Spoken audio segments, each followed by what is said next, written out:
समुद्र मंथन हुआ तो समुद्र मंथन में भगवान ने 3 अवतार धारण किए। समुद्र मंथन किस युग में हुआ था? मैया बताएंगी। समुद्र मंथन किस युग में हुआ था? किस युग में? हाँ, ये मैया बताएंगी, मेरी माँ। हाँ, किस युग में हुआ था मेरी माँ? किस युग में? सतयुग। आप बताओ किस युग में हुआ था? मैया आप नहीं थे उस युग में क्या? नहीं महाराज, हम वहां नहीं थे, इसलिए हमें नहीं आइडिया नहीं है। समुद्र मंथन हुआ था सतयुग में। किन किन लोगों ने मंथन किया था? देवताओं ने और दैत्यों ने। अच्छा, समुद्र मंथन जब हुआ तो मछानी किसकी बनाई गई? मंदराचल पर्वत। रस्सी किसकी बनाई गई? वासुकी नाग की रस्सी, मंदराचल पर्वत की मछानी। और देवताओं ने और दैत्यों ने मंथन किया तो सबसे पहले क्या निकला? सबसे पहले जोर से जहर। क्या मतलब निकला? जब भी आप कोई भी शुभ कार्य करते हैं तो पहले जहर निकलता है। कथा शुरू होने के पहले ही कथा में पांडाल में पानी भर गया। शुभ कार्य करो, पहले जहर, पहले विघ्न।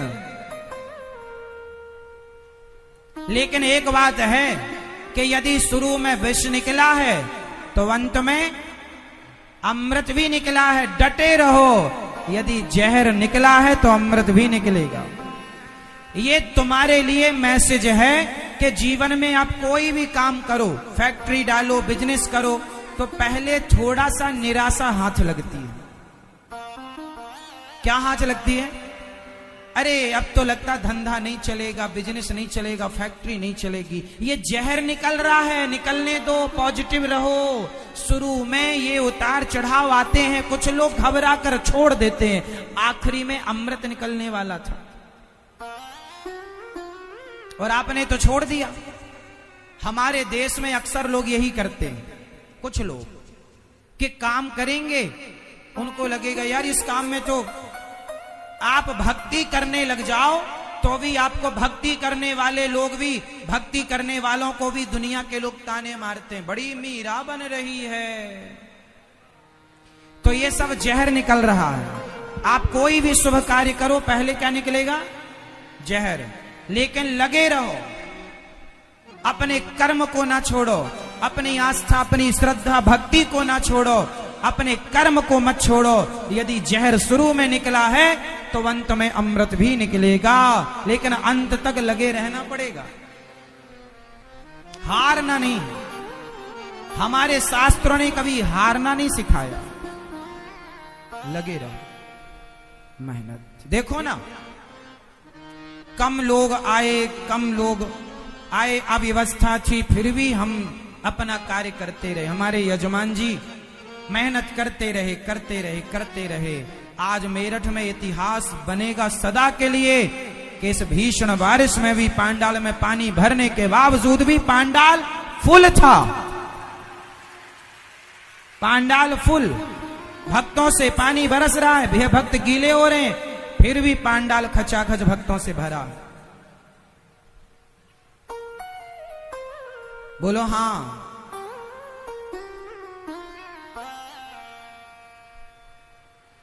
दो फीट 3 फीट पानी, आज तो कम पानी भरा, शुरू दिन तो और ज्यादा था।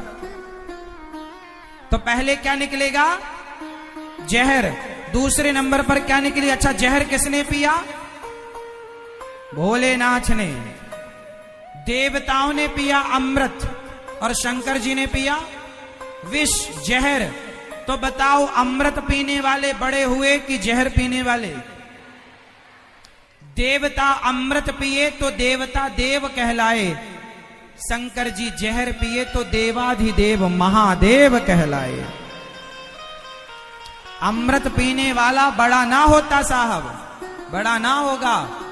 समाज का कड़वा घूंट पीने वाला व्यक्ति महान होता। हर परिस्थिति में भी संतुलित रहे, धैर्य धारण करे वो व्यक्ति महान होता है। इसलिए कभी किसी भी परिस्थिति पर आप अपना धैर्य ना खोएं, संतुलन ना खोएं। भगवान परीक्षा लेते हैं, पास होते हैं। इसलिए समुद्र मंथन में जहर निकला, शंकर जी ने पिया, कामधेनु गाय। कौन निकली? गाय। संतों ने लिया। आप भी गाय की सेवा करते हो? करो। घोड़ा निकला, उच्चैश्रवा नाम का घोड़ा, हाथी ऐरावत नाम का हाथी। लक्ष्मी जी निकली, नारायण ने वर्ण किया।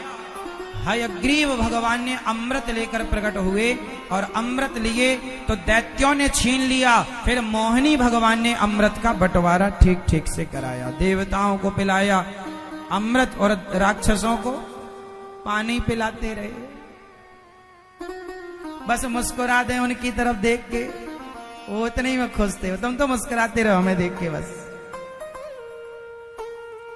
राक्षसों को भगवान ने अमृत नहीं पिलाया, क्यों? कारण था कि अच्छे लोग अमर हो जाएं, अच्छी बात है।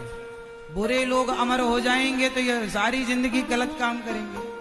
इसलिए अच्छे आदमी के पास पैसा आएगा तो वो अच्छे काम में लगाएगा, बुरे आदमी के पास पैसा आएगा तो बुरे काम में लगाएगा। इसलिए भगवान से प्रार्थना करो कि भगवान सदा अच्छे लोगों को ही धन दें, ताकि वो सदा धन से धर्म करते रहें। जैसे कि हमारे भैया श्रीमान राजेश सिंघल जी, विपिन जी है ना, श्वेता ज्वेलर्स, मीरा ज्वेलर्स, भगवान से प्रार्थना कि इन्हें धन दें, क्योंकि इन्हें धन मिलेगा तो ये धन से देखो समाज की सेवा कथा के द्वारा कर रहे हैं। खूब सारी सेवाएं करते हैं ये।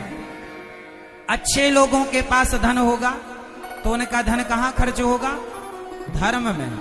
और गलत आदमी के पास, मेरठ में पैसे वालों की कमी थोड़ी है क्या? एक से बढ़कर एक है, लेकिन पैसा आपके पास कितना है मायने नहीं रखता, आप अपने धन को धर्म से कितना जोड़ते हैं ये मायने रखता। इसलिए अपने बच्चों को ये संस्कार देकर जाना विरासत में कि बेटा जो कमाना उसका 5% 4% सदा परोपकार के लिए रखना, इससे धन में सदा वृद्धि होगी। यदि धन से आप धर्म करना बंद कर देंगे तो आप देख लेना कि आप माइनस हो जाएंगे। धन तब बढ़ता है जब धर्म होता है। इसलिए धन से क्या करना चाहिए? आपको धर्म करना चाहिए। हमारे भैया श्री राजेश भैया जी वृंदावन में वृद्ध माओं के लिए भी इन्होंने बहुत सारी सेवाएं की। ठाकुर जी की सेवा, ये जो सिंहासन बैठे हैं ठाकुर जी को बैठने के सिंहासन की सेवा भी इन्होंने ही की है। जिस सिंहासन पर ठाकुर जी सुशोभित हो रहे हैं, सिंहासन इन्होंने ही बनाकर ठाकुर जी को भेंट किया। तो ये सेवा करते रहते हैं। और भी तमाम सेवा, ये भागवत जी के लिए सेवा इन्होंने दी। तो ये सेवाओं से जुड़े हैं और करते रहते हैं। इसलिए अच्छे लोगों के लिए भगवान से यही प्रार्थना, प्रभु अच्छे लोगों को धन धान्य से भरते रहिए, ताकि ये धन को धर्म से जोड़ते रहें। आप भी अपने धन को यथा शक्ति यथा सामर्थ्य जोड़िएगा। मैंने अपने जीवन में अनुभव किया है कि जो व्यक्ति धर्म की भावना रखता है उसके जीवन में कभी संकट नहीं आता। क्या नहीं आता मेरी मां? संकट। जीवन में जब आपको भगवान कुछ देने के लायक बनाए तो खुशी से दीजिएगा। जब मैं छोटा था तो मुझे याद है कि मैं अपने गांव में ना, बचपन में गांव में घर घर जाके भिक्षा मांगा करता था।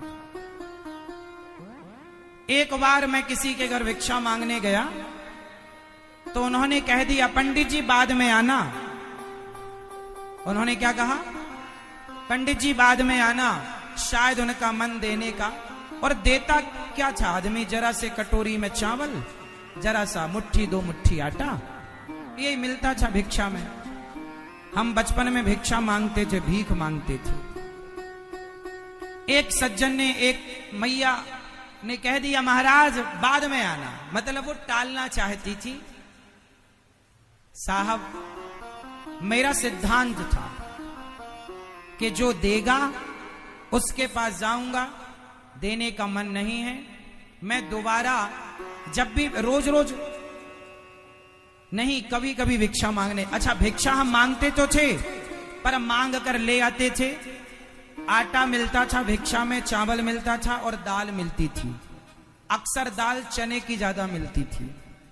तो हमारे यहां जब तक वो आटा चलता था तब तक हम दोबारा भिक्षा में नहीं जाते थे। भाई है, ज्यादा मांग के रखेंगे तो खराब हो जाएगा। कोई बेचने की भावना थी नहीं कि बेच के पैसे लाना ही नहीं, खाने के लिए लाते थे मांग कर। तो आटा 10-15 दिन चलता था, तो जब तक चलता था तो नहीं जाते थे। खत्म हो जाए तो खत्म होने के 2 दिन पहले फिर भिक्षा में निकल जाते थे। मां बता दिया करती थी कि अब राशन खत्म हो रहा, जाओ भिक्षा ले आओ। तो भिक्षा लेने हम जाया करते थे।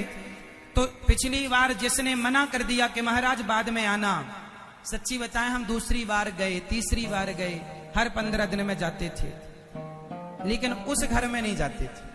एक दिन वो घर की मालकिन हमें मिल गई। पंडित जी आप हमारे घर आते नहीं है भिक्षा लेने? क्या करें मैया, गुजारा हो जाता, सब मिल जाता है। उसके बाद में उनके घर कभी नहीं गया। एक दिन वो रोती रोती आई, बोले आप हमारे घर भिक्षा लेने नहीं आते? क्या करें मैया, आपके घर आप बिजी रहती हो, काम में आप व्यस्त रहती हो, क्या करें। बोले अब की बार आना। हमने कहा नहीं, अब हो जाता, ठाकुर जी देते हैं। तो फिर उन्होंने, उनका भाव अब बना, अब उन्हें लगा कि देना चाहिए या जो भी प्रेरणा, पर हम गए नहीं।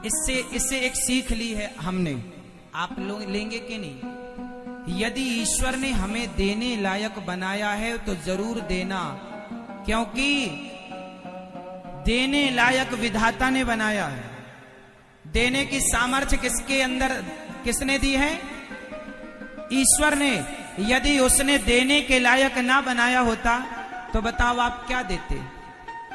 आप दे रहे हैं, इस अभिमान को हटा दीजिए। आपसे ईश्वर दिला रहे हैं, ये सही है।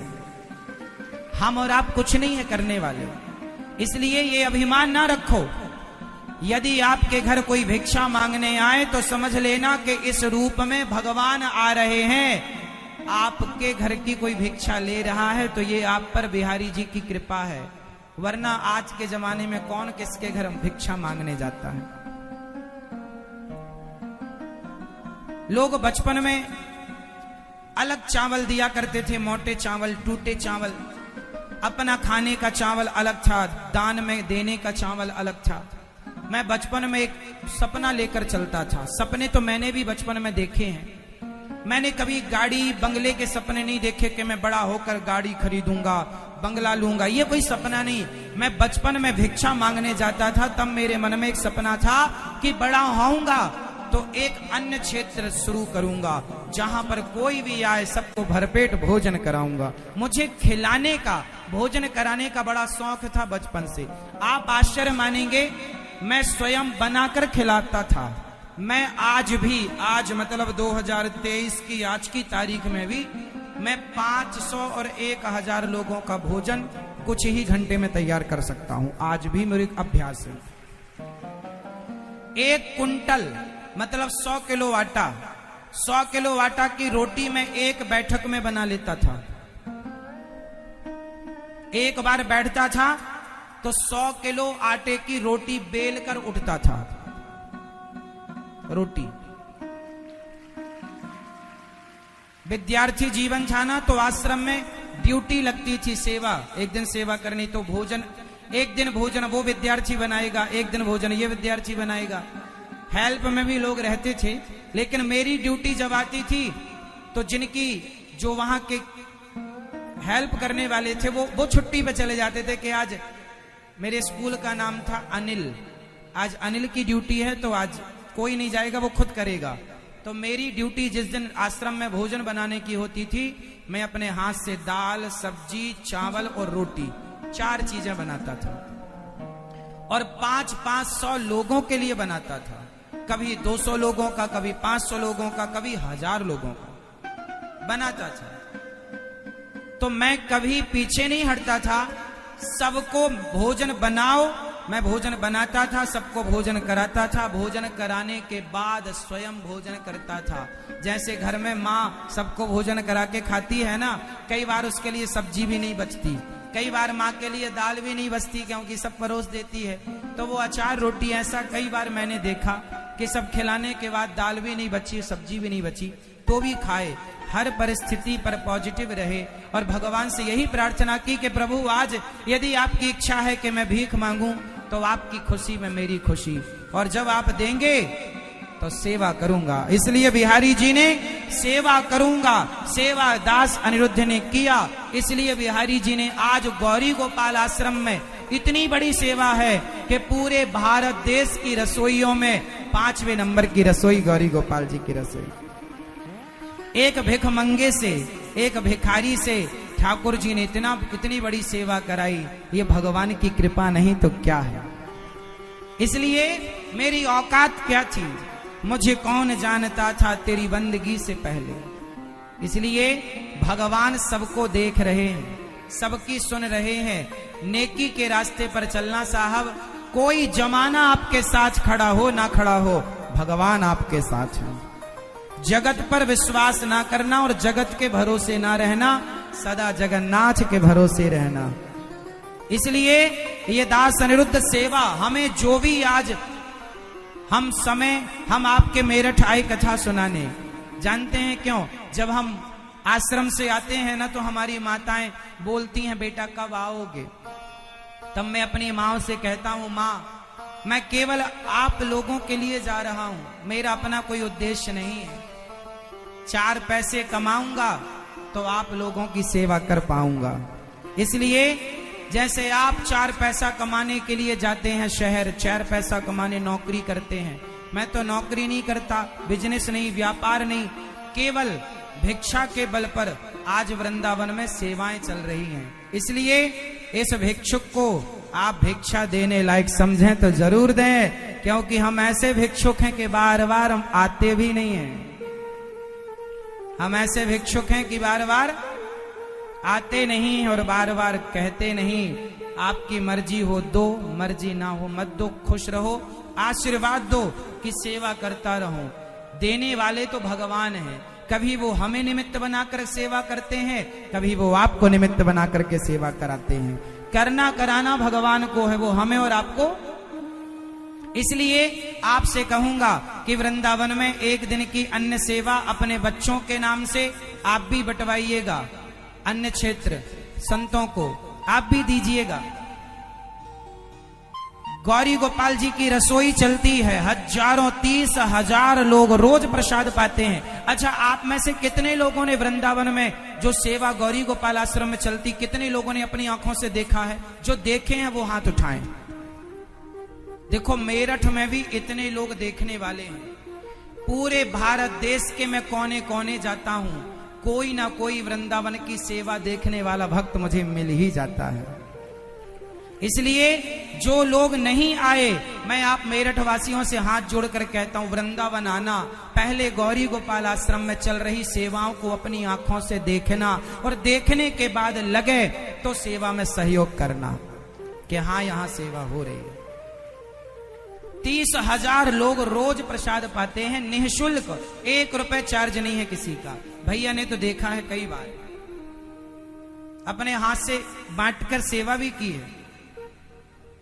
तो आप भी सेवाएं करो, जुड़ो अच्छे कार्यों से। अच्छे कार्य हमारे संग चलेंगे, अच्छे कार्य हमारे साथ जाते हैं, है ना। वृंदावन में अन्नदान के अतिरिक्त वृद्ध माओं की सेवा हो रही है। वो माएं जिन माओं को बेटों ने घर से दुत्कार दिया, निकाल दिया, धक्के मार दिए, बेसहारा असहाय माँ कहाँ जाएं, उन माओं के लिए भगवान ने प्रेरणा दी कि बेटा अनिरुद्ध तुम हाथ बढ़ाओ। और इन माओं के लिए मैंने आप लोगों से भिक्षा मांगी, आप लोगों ने दी। आपके सहयोग से आज 265 माताएं गौरी गोपाल आश्रम में रह रही हैं। और माओं के रहने की, खाने की, दवाई की, कपड़ों की प्रॉपर व्यवस्था कभी आकर देखना। आपकी एक माँ है, हमारी 265 माताएं वर्तमान में हैं और लाखों करोड़ों जो घर घर माएं सुन